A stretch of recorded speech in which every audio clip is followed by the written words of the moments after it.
12 श्री विष्णु पुराण 13वां अध्याय। श्री पराशर जी बोले, हे मैत्रेय, ध्रुव से उसकी पत्नी ने सृष्टि और भव को उत्पन्न किया। भव से शंभु का जन्म हुआ और सृष्टि के द्वारा उसकी पत्नी सुछाया ने रिपु, रिपुंजय, विप्र, वृकुल, वृकतेजा नामक 5 निष्पाप पुत्र उत्पन्न किए। उनमें से ऋपुक वेदा बृहति के गर्भ से महातेजस्वी चाक्षुष का जन्म हुआ। चाक्षुष ने अपने भाया पुष्करणी से, जो वरुण कुल में उत्पन्न और महात्मा वीरन प्रजापति की पुत्री थी, मनु को उत्पन्न किया, जो 6ठे मनवंतर के अधिपति हुए।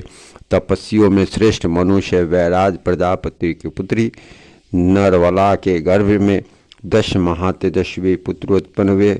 नरवला से कुरु, पुरु, शतदुम्न, तपस्वी, सत्यवान, शुचि, अग्निष्टोम, अत्रिरात्र तथा नामा, शुद्युम्न तथा 10वां अभिमन्यु, इन महातेजस्वी पुत्रों का जन्म हुआ। कुरु के द्वारा उसकी पत्नी अग्निनयी ने अंग, सुमना, ख्याति, कृतु, अंगिरा और शिबी, इन 6 परम तेजस्वी पुत्रों को उत्पन्न किया। अंग से सुनीता के वेन नामक पुत्र उत्पन्न हुआ। ऋषियों ने उस वेन के दाहिने हाथ का संतान के लिए मंथन किया। हे महामुने, वेन के हाथ का मंथन करने पर उनसे वैन्य नामक महिपाल उत्पन्न हुआ, जो पृथु नाम से विख्यात हुआ। इन्होंने प्रजा के हित के लिए पूर्व काल में पृथ्वी को दुहा था।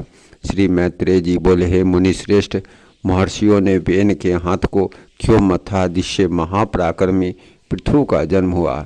श्री पराशर जी बोले, हे मुने, मृत्यु की सुनीता नाम वाली जो प्रथम पुत्री थी, वह अंग को पत्नी रूप से ब्याह दी गई थी, उसी से वेन का जन्म हुआ। हे मैत्रेय, यह मृत्यु की कन्या का पुत्र अपने नाना के दोष से स्वभाव से ही दुष्ट प्रकृति का हुआ। उस वेन का जिस समय महर्षियों द्वारा राजपद पर अभिषेक हुआ, उसी समय उस पृथ्वीपति ने संसार भर में यह घोषणा कर दी कि भगवान यज्ञ पुरुष मैं ही हूँ, मुझसे अतिरिक्त यज्ञ का भोक्ता और स्वामी हो ही न कौन सकता है। इसलिए कभी कोई यज्ञ, दान और हवन आदि न करे। हे मैत्रेय, तब ऋषियों ने उस पृथ्वीपति के पास उपस्थित हो पहले उसकी खूब प्रशंसा कर सांत्वनायुक्त मधुर वाणी से कहा।